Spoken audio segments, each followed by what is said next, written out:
said hi. So we are finally here to do what you all have been requesting, but we have to do just part one of our story. It will never fit on one video alone. Albert and I met the first day that I came here to Bungoma, Kenya. The reason that I came is because I'm a missionary and God called me out here to the village specifically, not to the city.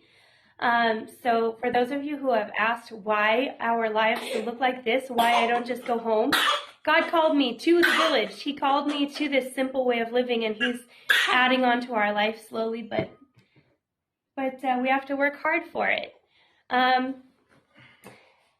Albert didn't speak English, and I didn't speak Kibokusu or Kiswahili, so it had to be God that brought us together.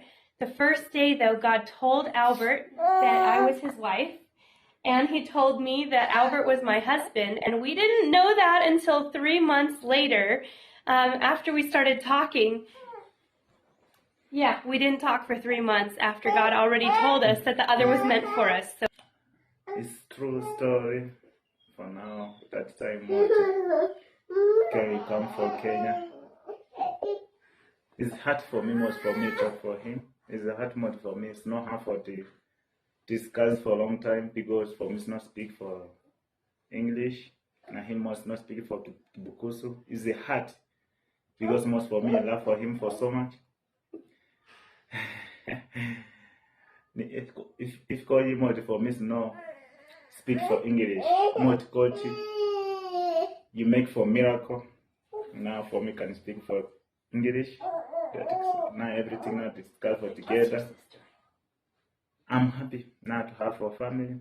That first one, what life is tight because must know for now. Now it's better. That first one is for life. It's difficult everywhere. Much go. It's not easy. What was it? When we were first together, after we were first married, we didn't have electricity. We had a kerosene lantern. It's true. We still only have solar, and it runs out every night. But God did something incredible, right? It's true.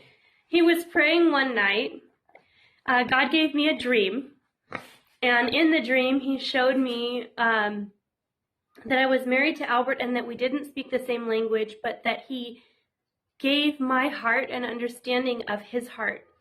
And He gave His heart an understanding of my heart. And in that time, I knew that with God, it was possible to be married, even if we didn't speak the same language, that God had given us a way to communicate heart to heart and understand each other, even when our words weren't understood. But I started praying at that point, God, if You do mean for us to be together, either teach Albert English or teach me Kibokusu so that we can speak to each other and we can communicate about life.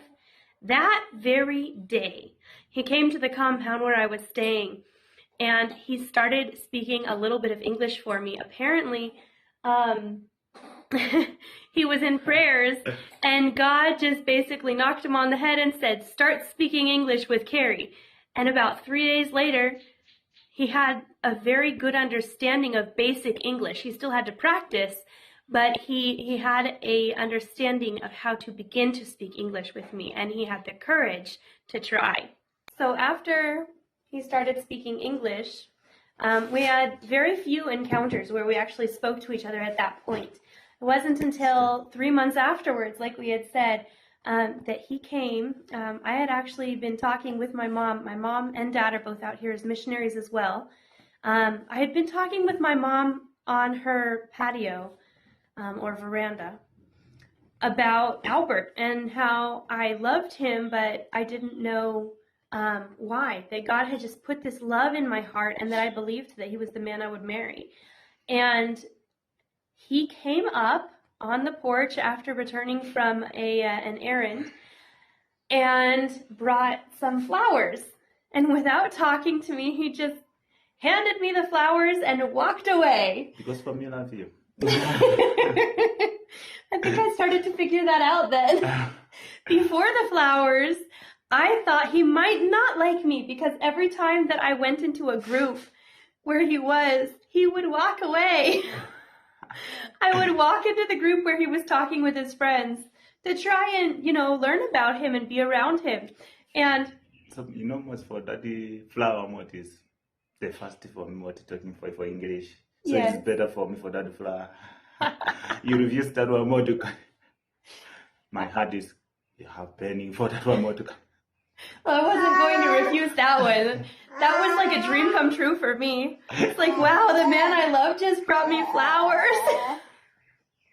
So the next day, he came to take me shopping. He drives a motorbike, and he's one of the main ways that we used to get around back in the times that my family first came here. To get to and from town, you have to take a motorbike. The roads around here won't allow any other form of travel most of the time. So he took me to town to go shopping and purposefully took me to the wrong store so that we could spend more time together. But he was teaching me Kiswahili at the time, and one of the words he taught me was... I love you. Yes. He said, nakupenda. He said, nakupenda, it means I love you. And I said, wow, okay, what was that one again? Because I was thinking he meant to say it to me, but I wasn't sure. And then he chickened out and he goes, it means I like you. And I said, no, it doesn't. You said it means I love you. And he said, I love you too. And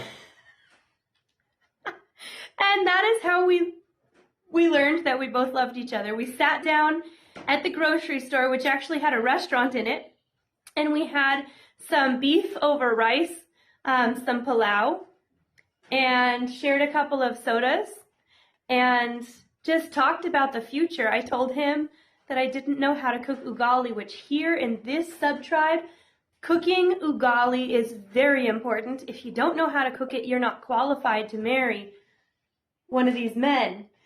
I can teach you. But he didn't tell me he would teach me. He said, my wife, I will cook ugali. Yes. So I knew his love was real if he was willing to cook the ugali for me as a Luya man. You imagine almost something what you love for your heart. Allow what you talk about you what for your family what for your coach what you use no cook for tea for me no marriage for you. Who can say, let me cook for you. It's better. I mean, this is what that one is better. What is you make everything you cook right. So my parents both already loved him because he's a man of God. He loves God. He's a prayer warrior. And he was already helping out in the ministry and the church at the time. They knew that he had an amazing heart. He's actually a little bit younger than me. Are you sure? But he doesn't act like it. And I don't think it looks like it, but I don't know. Yeah, so we started calling each other my wife and my husband right away because God had already told us. We already had been in love with each other for a while. Mm-hmm. And when you know it's God's plan, and he's confirmed it to both of you, and I got multiple visions about it, I knew he was the man I was meant to marry. So it was easy for me to just jump into knowing this man was my husband. And we spent hours together every day just talking and getting to know each other. He taught me how to clean clothes in a Kenyan way, how to wash dishes in a Kenyan way, how to cook in a Kenyan way, including ugali. And he's an amazing cook. So now I get to know how to cook ugali better than some people do. Thanks to him. Because he's taught me the tricks now, and I'm still not as good as he is. Now you're cooking for better for me. Yeah. Mm-hmm. You're cooking for a nice one. Only when I accidentally get it all right.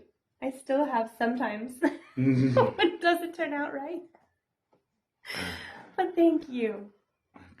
Anyway, we have 2 children together now. We got pregnant with him about 4 months after getting married, so it wasn't very long.